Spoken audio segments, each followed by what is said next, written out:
6월 증시가 시작이 됐습니다. 자, 첫 거래일인 오늘 생각보다 좀 약한 증시 흐름이 나와서 많은 분들께서 좀 아쉬운 생각이 드실 겁니다. 특히 6월 달에는 굵직한 이슈들이 지금 기다리고 있죠.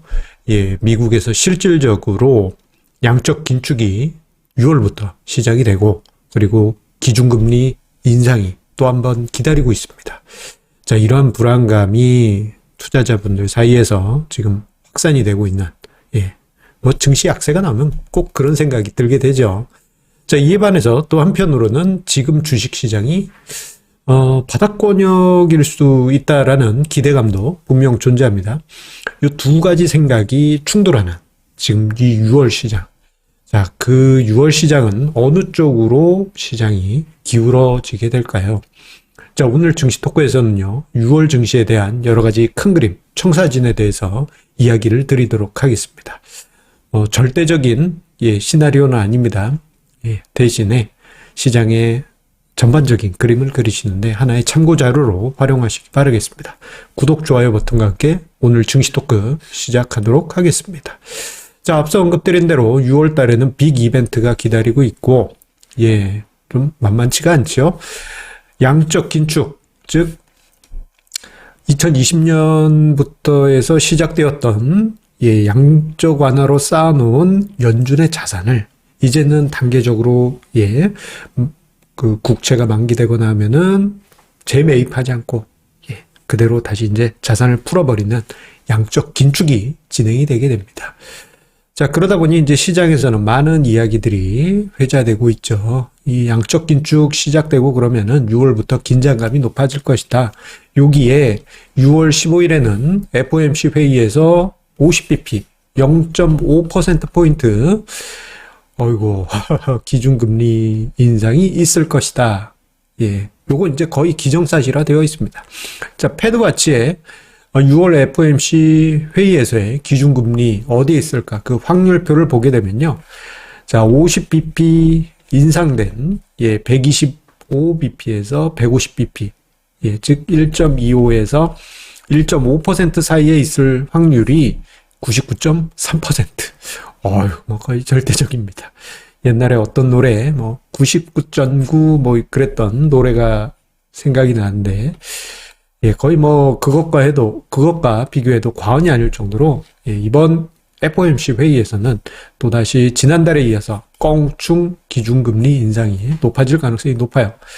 자, 그러다 보니 6월 증시에 있어서 이러한 불안감, 양적 긴축의 시작, 그리고 기준금리 인상은 6월 중순 이전 FOMC 회의 이전에 증시 변동성을 위아래로 꿀렁꿀렁 하게 하는 그러한 변동성 원인으로 작용할 가능성이 크겠습니다. 아마 오늘 증시도 그런 맥락으로 볼 수 있겠고요. 여기에다가 더해가지고 물가 관련한 지표라든가 원자재 가격 상승했다, 이런 얘기 나오면 한 번 더 발작이 나올 수도 있겠죠.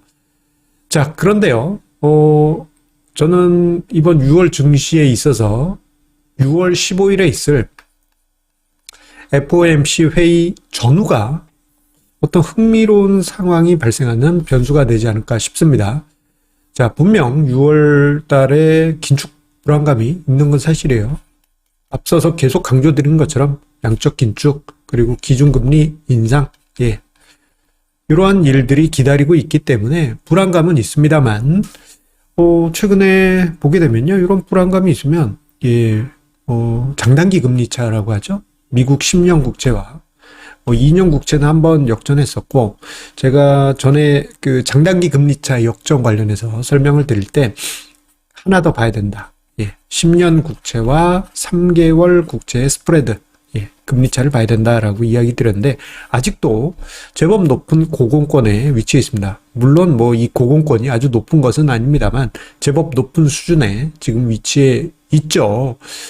자, 그렇기 때문에 이번에 기준금리 인상한다 하더라도 여기서 조금 더 이렇게 똑 떨어지는 수준이지, 이게 역전돼서 이게 정말 뭔가 우리 증시와 전 세계를 뒤흔드는 둠스데이 D-Day는 아닐 것이다.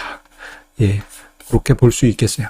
아직까지는 D-Day까지는 시간의 여유가 있기 때문에 이번 긴축 자체가 결정적인 어떤 트리거가 되지 않을 것 같습니다. 대신에 FOMC 회의 전후가 중요한 변수가 될 것으로 보여지는데 왜 그렇게 이야기를 드리느냐? 이번 FOMC 회의가 이제 6월 15일이라고 이야기 드렸죠. 지금 이달 중순이고 6월 15일이면 그 6월 달이 이제 전후로 명확하게 갈리게 됩니다. 그런데 6월 초 중순까지는 시장에는 좀 부담스러울 것 같아요. 그러다가 이제 FOMC 회의 이후에 이벤트 종료라는 어떤 불안감 해소, 그 속에서 뭐 안도 랠리까지는 아니더라도 불안감이 좀 사라지지 않겠느냐, 그러한 시나리오를 생각해 보게 됩니다. 과거에요, 2014년에서 2018년 당시 이때 연준 의장이 누구였습니까? 지금의 재무장관이신 자넷 옐런의 지금 재무장관. 그때 당시는 옐런 의장께서 재임했던 시기이죠. 요 시기 때 어떤 일이 있었냐면요, 자넷 옐런 의장이 뭐 비둘기파적인 이미지가 우리한테는 있지만 옐런 의장이 재임하시는 동안에 테이퍼링 다 했고요. 그리고 QE 종료시켰고, 그리고 기준금리도 빵야 인상을 하신 아주 무서운 분이십니다. 자, 테이퍼링 하는 과정, 그리고 기준금리 인상하는 과정에서 시장의 반응이 흥미로웠어요. 특히 FOMC 회의가 있는 달이 되면요, 그 FOMC 회의 당일 직전까지 시장이 좀 변동성이 확대됐습니다. 야, 이번에 양적 완화 규모를 축소하면 큰일 난다. 뭐 기준금리 이번에 옐런 의장이 할 텐데 이거 큰일 난다. 뭐 이런 분위기가 있었습니다. 그러면서 뭐 시장이 순간적으로 곤두박질 치기도 하였어요. 하지만 오히려 그때 당시 보게 되면요, 이벤트가 종료되고 난 다음에 안도하는 그러한 흐름이 나타났는데, 이번 6월 FOMC 회의도 이러한 분위기가 나타날 것으로 예상이 됩니다. 특히 우리나라 증시 같은 경우 또 이런 상황이 벌어질 수 있잖아요.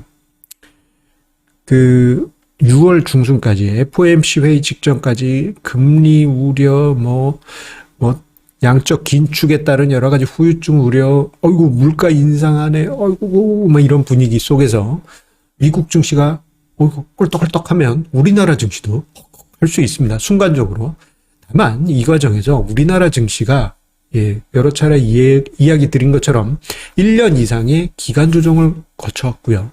그리고 중급 하락장을 한번 경험해 왔기 때문에 최소한 숨을 고를 수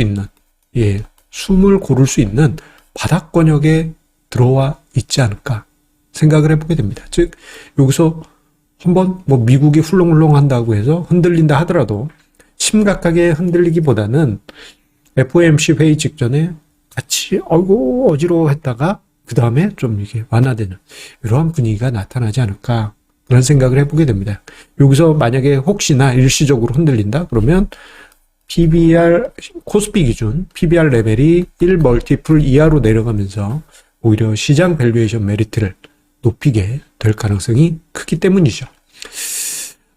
그렇다면 시장을 어떻게 봐야 되겠느냐? 요 부분을 함께 생각하실 필요가 있겠습니다. 앞서서 이제 시나리오를 이야기 드릴 때는 이거 뭐 100% 이렇게 된다는 이야기는 아닙니다. 제가 생각하는 시나리오이기 때문에 시장이 또 어떻게 움직일지 몰라요. 다만 시장을 보시게 되면요, 이번에 어쨌거나 기준금리 인상하잖아요. 이건 확률 99%, 99.3%. 기준금리를 미국에서 인상하게 되면 이것은 직접적으로 단기금리에 영향을 주게 됩니다. 이건 시장금리에도 영향을 주는 것이죠. 자, 그리고 QT, 양적 긴축 또한 진행이 되게 됩니다.